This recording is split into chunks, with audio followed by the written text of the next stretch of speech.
Hey everybody, I'm Dino and welcome to my world, the world of technology. Today I'm going to talk about how to use rules in Outlook 2016 to help manage your email. Last time I talked about how you can use categories to help you organize your email. Now we're going to get into something a little more sophisticated. Rules actually are like little scripts or little programs that will actually automate certain tasks in Outlook. So let's take a look at it because that's the easiest way to explain it.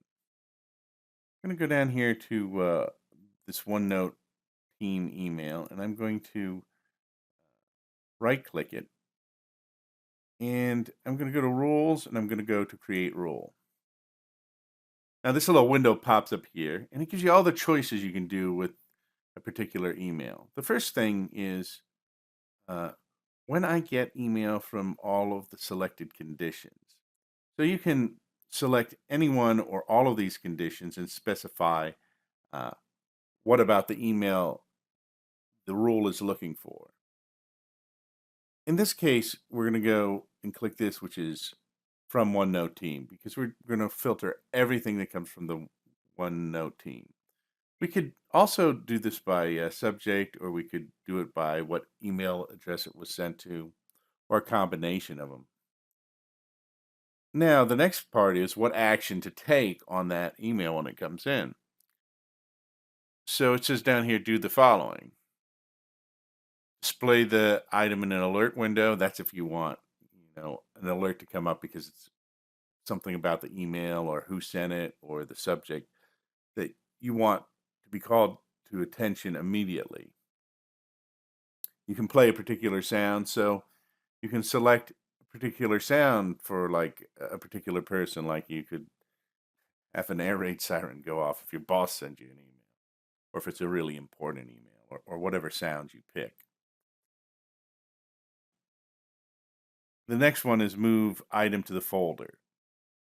And moving item to a folder is really one of the most useful rules to use, and that's what we're going to do in this example right here. So I'm going to go select a folder. Now, I don't have a folder that I want to put this in yet, so I'm going to click New here, and I'm going to put OneNote Team.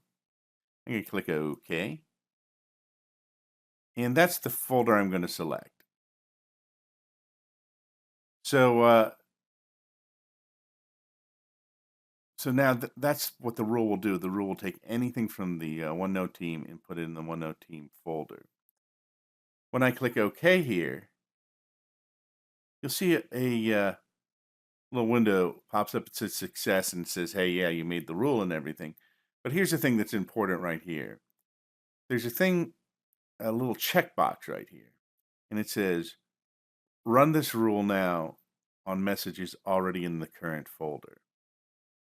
If you run this now, everything like in the inbox will go into the new folder. So it will help you sort things uh, right away. And so usually I check this off. If you don't want anything that's already in the inbox or whatever to go in to the new folder, you leave it unchecked, and it would only affect new emails coming in. So I'm going to hit OK on this. And if we go over here, we see OneNote Team folder has appeared. It's been created. And there's a little one there because there's one message in there that has not been read. That's down here.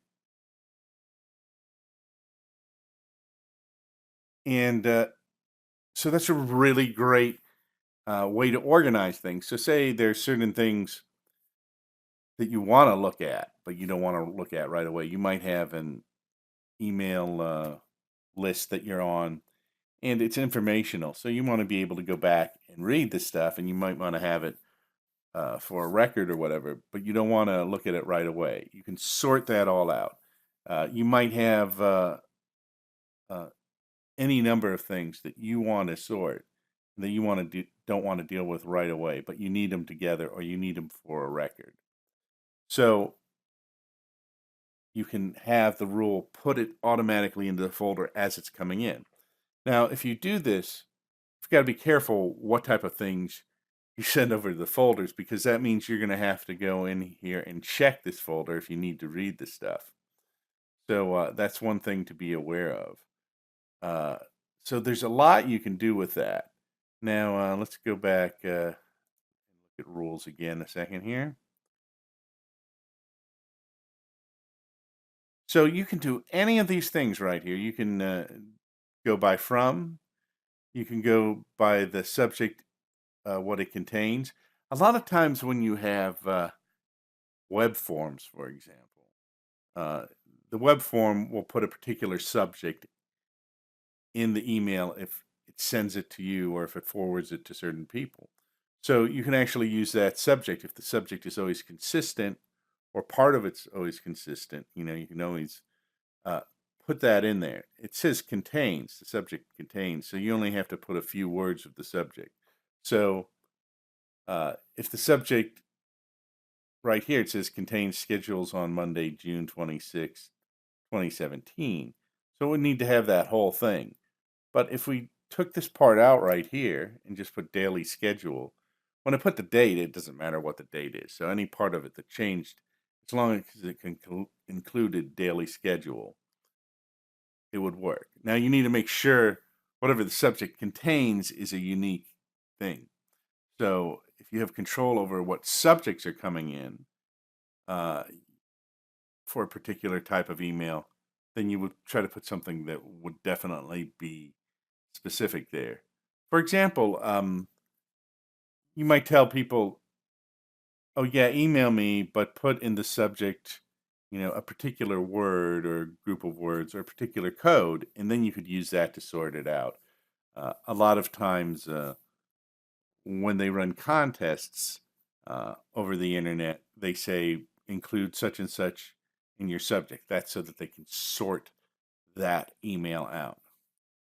The other thing you can do, which is really a nice feature, is you can do sent to.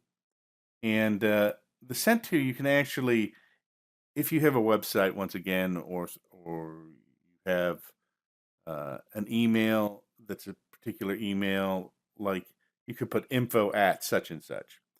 Now, you and several people might be on that email and it might forward it to you, uh, but you can use that to sort it. So, whenever info at yourcompany.com comes in, for example, you could sort that so it goes into a particular folder. So, this is a very, very useful tool that you can use. So, now the next thing we need to look at, or the last thing we need to look at, is I'm going to right click on another one of these emails, go back to where it says rules, and go to manage rules and alerts. This right here allows you to like delete old rules or deactivate old rules. There's a check mark here. So if I wanted to deactivate that rule, uh, that would deactivate it. I just go apply or go okay, and it deactivates it and it won't do it in the future. Now you may want to uncheck it because you may want to go back and reuse that rule at some point. But say you want to turn it off for a while. If you just want to delete it, you can actually hit delete right here, and that will get rid of the rule. So that's how you can use rules to help manage your email in Outlook. I'm Dino, and thank you for joining me in my world, and I will see you next time.